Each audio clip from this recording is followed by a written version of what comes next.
ایک سوال ہے کہ کیا ہم عید یا روزہ سعودی عرب کے ساتھ رکھ یا منا سکتے ہیں؟ تو اس سوال کا ایک جواب ڈیٹیل میں موجود ہے۔ ایک دوست نے اس پر کافی ریسرچ بھی کی ہے اور انہوں نے ایک پشتو میں اس پر ایک ویڈیو بھی ریکارڈ کر رکھی ہے، اس کا اردو میں ٹرانسلیٹ بھی کر لیتے ہیں اور ذرا سا اپنی سرچ اس پر مزید آگے لے کر جاتے ہیں کہ کیا واقعی میں ہم جو ہیں سعودی عرب کے ساتھ روزہ رکھ سکتے ہیں، یا کیا ہم سعودی عرب کے ساتھ عید جو ہے وہ سیلیبریٹ کر سکتے ہیں کہ نہیں۔ اسے ذرا سائنس کی نظر دیکھتے ہیں۔ دیکھیں فار ایگزامپل ہمارے پاس یہاں پر ہے سب سے پہلے سورج، یہ آپ ذہن میں رکھیں کہ یہ ہمارے پاس ایک سورج ہے، یہ ہمارے پاس ارتھ ہے اور یہ ساتھ میں مون ہے۔ اب یہ جو ہمارے پاس ارتھ ہے تو یہ ارتھ جو ہے یہ سورج کے گرد اس طرح چکر لگاتی ہے، اس طریقے سے چکر لگاتی ہے، اور اس چکر کو کمپلیٹ کرنے کے لیے اسے 365 ڈیز چاہیے ہوتے ہیں۔ اس چکر کو کمپلیٹ کرنے کے لیے اسے 365 ڈیز چاہیے ہوتے ہیں۔ بعض اوقات یہ ڈیز جو ہوتے ہیں یہ پلس میں بھی چلے جاتے ہیں، وہ اس وجہ سے کہ ففتھ کے مہینے میں بعض اوقات 29 کا منتھ بھی آ جاتا ہے، اس وجہ سے 365 ڈیز جو ہیں وہ پلس میں چلے جاتے ہیں، جسے لیپ ایئر کہتے ہیں۔ اس ایئر کو لیپ ایئر بھی کہتے ہیں۔ اچھا، اب یہ جو ارتھ ہے یہ اس کے گرد جو چکر لگاتی ہے اس کو کہتے ہیں ریولوشن، اس کو کہتے ہیں ریولوشن۔ اب یہ ارتھ جو ہے یہ خود بھی سپین ہوتی ہے، یہ سپیننگ کرتی ہے ارتھ، یہ سپیننگ کرتی ہے اپنی ہی گرد یہ سپین یہاں پر کر رہی ہوتی ہے، یہاں پر اس کی سپیننگ ہوتی ہے جو کہ 24 آورز میں ایک سپین کمپلیٹ کرتی ہے، یعنی ایک چکر جو ہے یہ 24 آورز میں کمپلیٹ کرتی ہے۔ اب جو ارتھ سپیننگ اس کے گرد کر رہی ہوتی ہے اور جو اس کی اپنی سپیننگ ہوتی ہے وہ اس طرح آتی ہے، تو یہاں سے جو سورج کی روشنی ہوتی ہے وہ چاند پر جاتی ہے۔ اب چاند جو ہے وہ ارتھ کے گرد اس طرح سپیننگ کرتا ہے، چاند جو ہے وہ ارتھ کے گرد سپیننگ کرتا ہے، اس کو جو ٹائم چاہیے ہوتا ہے وہ ہوتا ہے 29.5 یعنی 29.5 ڈیز یا 29 ڈیز۔ جو 29 ڈیز ہیں اس کو کہتے ہیں لونر منتھ، اس کو اتنا ٹائم درکار ہوتا ہے، یعنی کہ ایک چاند جو ہے وہ ارتھ کے گرد جب چکر لگاتا ہے تو اس کو چاہیے ہوتے ہیں 29.5 ڈیز، اور یہ منتھ جو ہے وہ لونر منتھ کہلاتا ہے۔ اب مثال کے طور پر آپ سمجھیں کہ یہاں پر ہمارے پاس ایسٹ اور یہاں پر ہمارے پاس ویسٹ ہے۔ اب ایسٹ میں ہمارے پاس مثال کے طور پر پاکستان ہے، اور یہاں پر ہمارے پاس کنگڈم آف سعودی عربیہ ہے، اور یہاں ہمارے پاس یورپ کر دیں، یہ ہمارے پاس یورپ ہے۔ اب سورج کی جو روشنی ہے سائنس کی نظر میں سورج کی جو روشنی ہے وہ براہ راست جب چاند پر ایسے پڑتی ہے تو چونکہ چاند کی تو اپنی روشنی نہیں ہوتی، تو چاند کی جو روشنی ہوتی ہے وہ ریفلیکشن کے طور پر ارتھ پر آتی ہے۔ جب ارتھ پر آتی ہے تو چاند ہمیں ارتھ پہ روشن دکھائی دیتا ہے، چاند ہمیں ارتھ پہ کس طرح دکھائی دیتا ہے؟ روشن دکھائی دیتا ہے۔ اب چونکہ ارتھ جو ہوتی ہے وہ خود بھی سپیننگ کر رہی ہوتی ہے 24 آورز میں، تو یوں ارتھ جو ہے سپین کرتی رہتی ہے اور چاند بھی ساتھ میں سپیننگ اپنی کر رہا ہوتا ہے۔ اب جب یہ چاند جو ہے فار ایگزامپل یہاں پر دیکھیں ہمارے پاس یہ پاکستان ہے، یہ ہمارے پاس سعودی عربیہ ہے، اور یہ ہمارے پاس ویسٹ ہے۔ اب جو چاند ہے وہ بھی سپین کر رہا ہے اور ارتھ ہے وہ بھی سپیننگ کر رہی ہے۔ اب جب چاند سپین کرے گا تو چاند ایسے جب سپین کرے گا یہاں تک پہنچے گا تو چاند جو ہے وہ کمپلیٹ ہوگا، پھر یہاں سے چھوٹا ہونا شروع ہو جائے گا، تو جب یہاں تک پہنچے گا یہاں پر جب چاند آئے گا تو چاند یہاں پر جب آئے گا تو یہ پاکستان میں دکھائی دے گا۔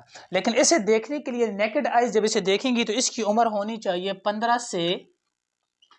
آور سے 17 آورز۔ اگر اس کی عمر 15 سے 17 آورز ہے تو پھر تو چاند جو ہے وہ ہمیں نیکڈ آئیز سے دکھائی دے گا، لیکن اگر اس کی عمر 15 یا 17 آورز سے کم ہے تو چاند ہمیں دکھائی نہیں دے گا، پھر چاہے روزہ ہو یا عید ہو تو ہم نہیں منا سکتے ہیں۔ اب ایک اور بات پر آتے ہیں۔ اب فار ایگزامپل چاند یہاں پر آیا سپین کر رہا ہے تو سب سے پہلے ایسٹ میں پاکستان آتا ہے، تو جب چاند یہاں پر پہنچا تو اگر اس کی عمر یہاں پر ہو گئی ہے 14 آورز، ٹھیک ہے، تو 14 آورز جو ہے چاند کی عمر ہے، تو اسے دیکھنے کے لیے نیکڈ آئی سے دیکھنے کے لیے ہمیں کتنی عمر کی ضرورت ہے؟ 15 آورز کی، یا ہمیں 7 آورز کی ضرورت ہے۔ اب یہاں پر اس کی عمر جو تھی وہ 14 آورز تھی۔ جب 14 آورز اس کی عمر تھی تو چاند یہاں سے ہو کر سپین ہو کے گزر گیا، جب یہ گزر گیا تو یہ یہاں پر آ گیا۔ اب اوبیسلی جب یہاں گزرا ہے تو اس کی عمر ہو گئی 15 16 17 18 یا 19 جو ہے نا آورز اس کی عمر ہو گئی۔ جب 19 آورز اس کی عمر ہو گئی تو ایک چاند کو دیکھنے کے لیے ہمیں 15 یا 17 آورز کا ہونا ضروری ہے، تو یہاں پر تو 19 آورز کی عمر اس کی ہو گئی، تو آٹومیٹکلی سعودی عربیہ میں جو چاند ہے وہ دکھ جائے گا، اور یورپ میں بھی یہ چاند جو ہے وہ اور بھی بڑا ہو کر دکھ جائے گا، اور یہاں پر ہمارا کیا ہو جائے گا؟ یا روزہ ہو جائے گا، یا عید کا چاند ہو تو عید ہو جائے گی۔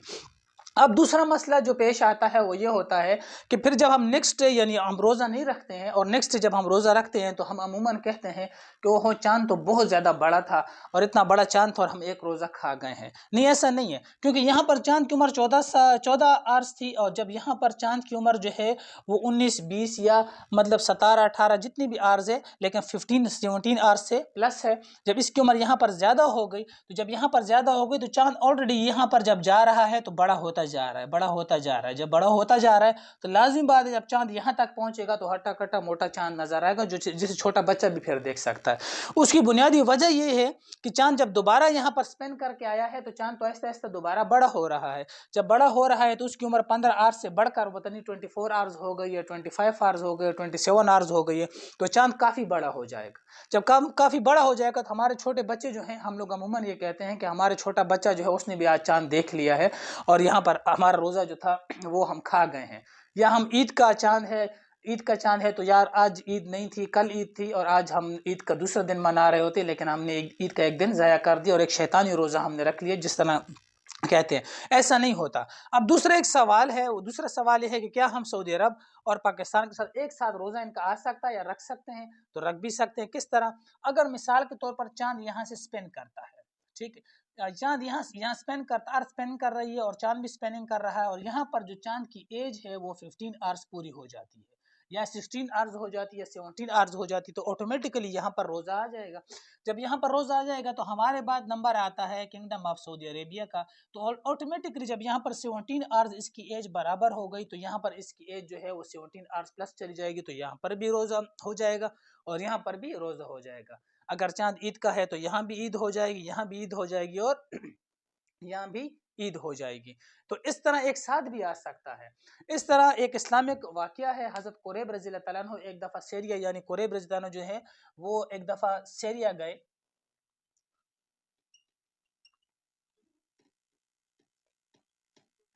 जब कुरैब रज़ियल्लाहु ने सीरिया का जो है ना एक अपने काफ़िला अपने साथ लेकर सीरिया की तरफ यानी शाम की तरफ रवाना हुए, तो वहाँ पर फ्राइडे यानी हज़रत मुआविया रज़ियल्लाहु अन्हु की वहाँ पर खिलाफत थी, तो वहाँ पर फ्राइडे को रोज़ा था। फ्राइडे को वहाँ पर रोज़ा रखा गया और रोज़े का बाकायदा अहतमाम किया गया। जब कुरैब रज़ियल्लाहु अन्हु वापस मदीना आए तो मदीना में अब्दुल्ला बिन अब्बास रज़ियल्लाहु तआला अन्हु उनकी खिलाफत थी।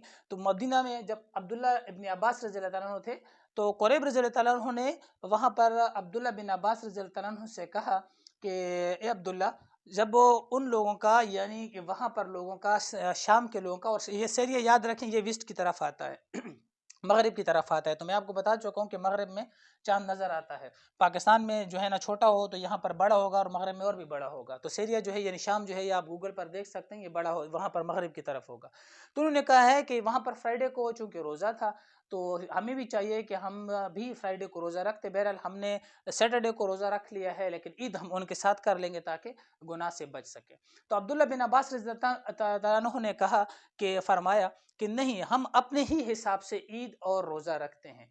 इस वजह से कि हमें हमारे लिए जो नबी अलैहिस्सलातु वस्सलाम की हदीस मुबारक है, हमने उस पर अमल करना है कि जहाँ पर आपको चाँद नज़र आए तो वहीं पर आप रोज़ा कर लें और जब आपको चाँद नज़र आए तो वहीं पर आप ईद कर लें। और दूसरी हदीस मुबारक है जिसका मफ़हूम कुछ इस तरह है कि अगर बादल हैं या बारिश है और आप रमज़ान का चाँद देख रहे हैं, लेकिन बादलों की वजह से या बारिशों की वजह से आपको चाँद दिखाई नहीं दे रहा, तो फिर आपने 30 शाबान पूरे करने हैं।